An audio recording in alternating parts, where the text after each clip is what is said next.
ചേർത്തലയിൽ വിജയം ഉറപ്പെന്ന് മന്ത്രി പി പ്രസാദ്. ചേർത്തലയിൽ ജനങ്ങൾക്കൊപ്പമായിരുന്നു കഴിഞ്ഞ 5 വർഷം. 1000 കോടിയുടെ വികസന പ്രവർത്തനങ്ങൾ മണ്ഡലത്തിൽ നടപ്പിലാക്കി. പ്രചാരണത്തിനിറങ്ങുമ്പോൾ ചേർത്തലയിലെ ജനങ്ങളുടെ സ്നേഹമാണ് കാണുന്നത്. വികസന തുടർച്ചയ്ക്ക് വിജയം സുനിശ്ചിതമാണെന്നും പി പ്രസാദ് അമൃത ന്യൂസിനോട് പറഞ്ഞു. ചേർത്തല മണ്ഡലത്തിലെ വികസന തുടർച്ചയ്ക്ക് LDF ഇത്തവണയും അവതരിപ്പിക്കുന്നത് മന്ത്രി കൂടിയായിട്ടുള്ള പി പ്രസാദിനെയാണ്. പ്രസാദ് ഏട്ടൻ ചേർത്തലയിലെ പ്രവർത്തനങ്ങൾ തിരക്കിട്ട് ഓടിക്കൊണ്ടിരിക്കുകയാണ്. പ്രസാദ് എങ്ങനെയാണ് ഇടതുപക്ഷ ജനാധിപത്യ മുന്നണിക്ക് നല്ല വിജയ സാധ്യതയാണ് ചേർത്തലയിലും ഉള്ളത്. കേരളത്തിലും ഇടതുപക്ഷ മുന്നണി അധികാരത്തിൽ വരുമെന്ന് ഉറപ്പായി കഴിഞ്ഞൊരു സാഹചര്യമാണുള്ളത്. ചേർത്തല എല്ലാ കാലവും ഇടതുപക്ഷത്തിനൊപ്പം നിൽക്കുന്ന ഒരു മണ്ഡലമാണ്. ഈ കഴിഞ്ഞ 5 വർഷം സമാനതകളില്ലാത്ത വികസന പ്രവർത്തനം നടപ്പിലാക്കാൻ ചേർത്തലയിലായിട്ടുണ്ട്.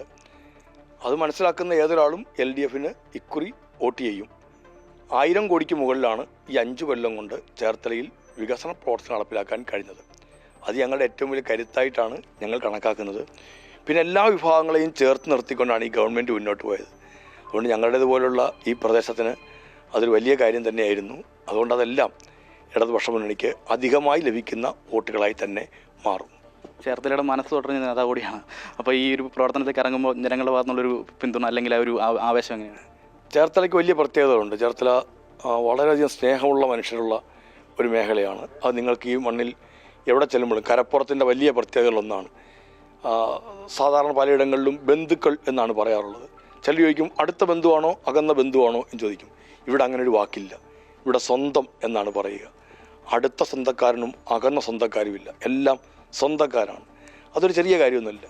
മക്കളെയൊക്കെ വിളിക്കുന്നത് മകനെ അല്ലെങ്കിൽ മകളെ എന്നായിരിക്കും വിളിക്കുക. വേറെ എവിടെയും അങ്ങനെ അധികം കേൾക്കാൻ പറ്റില്ല. ഇതൊക്കെ ഒരുപാട് കാര്യങ്ങൾ പ്രത്യേകിച്ച് ചേർത്തലയുടെ കരപ്പുറത്തിൻ്റെ പ്രത്യേകതയായി പറയാനുണ്ട്.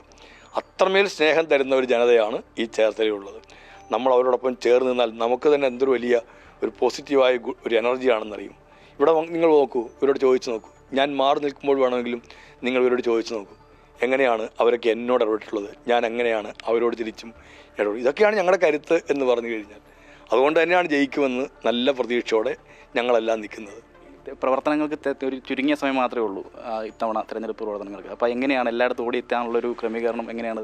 എല്ലായിടത്തും ഓടിയെത്താൻ പ്രയാസങ്ങളെല്ലാം ഉണ്ടാവും. പക്ഷേ എന്നാൽ അത് ഞങ്ങൾക്കൊരു ഇതല്ല, നല്ല ഒരു മെഷീനറി ഇവിടെയുണ്ട്. ഇടതുപക്ഷ ജനാധിപത്യ മുന്നണിയുടെ സംഘടനാ സംവിധാനത്തിന് വലിയ സംഘടനാ സംവിധാനമുള്ളൊരു മേഖലയാണ് ചേർത്തല എന്ന് പറയുന്നത്. വളരെ വേഗത്തിൽ നടക്കുന്നതാണ് നല്ലത്. ഞങ്ങളെപ്പോലുള്ളവർക്കൊക്കെ ഇടതുപക്ഷ പ്രവർത്തകർക്കെല്ലാം വലിയ സാമ്പത്തികം മുടക്കാൻ പ്രയാസമുള്ളവരുമാണ്. അതുകൊണ്ട് വേഗത്തിൽ തിരഞ്ഞെടുപ്പ് നടക്കുന്ന ഒരു നല്ല കാര്യം തന്നെയാണെന്നാണ് എനിക്ക് തോന്നിയിട്ടുള്ളത്. പിന്നെ ഇപ്പോഴത്തെ ഈ ചൂട് കാലാവസ്ഥ അതൊരു വലിയ പ്രയാസമാവുന്നുണ്ട് എന്ന് മാത്രമേ ഉള്ളൂ. തികഞ്ഞ വിജയപ്രതീക്ഷയാണുള്ളത്. തികഞ്ഞ വിജയപ്രതീക്ഷയാണുള്ളത്. അതുതന്നെയാണ് ചേർത്തലയിൽ വികസന തുടർച്ച ഉണ്ടാകണം. ചേർത്തലയുടെ ജനങ്ങളും അതുതന്നെയാണ് ആഗ്രഹിക്കുന്നത്. അതുകൊണ്ട് തന്നെ ഇടതുപക്ഷ ജനാധിപത്യ മുന്നണിക്ക് വിജയ തുടർച്ച ചേർത്തലയിൽ സുനിശ്ചിതമാണ് എന്നാണ് പി പ്രസാദും നമ്മളോട് പറയുന്നത്. ആലപ്പുഴയിൽ നിന്നും ആർ രാധാകൃഷ്ണനൊപ്പം അജയ്നാഥ്, അമൃത ന്യൂസ്.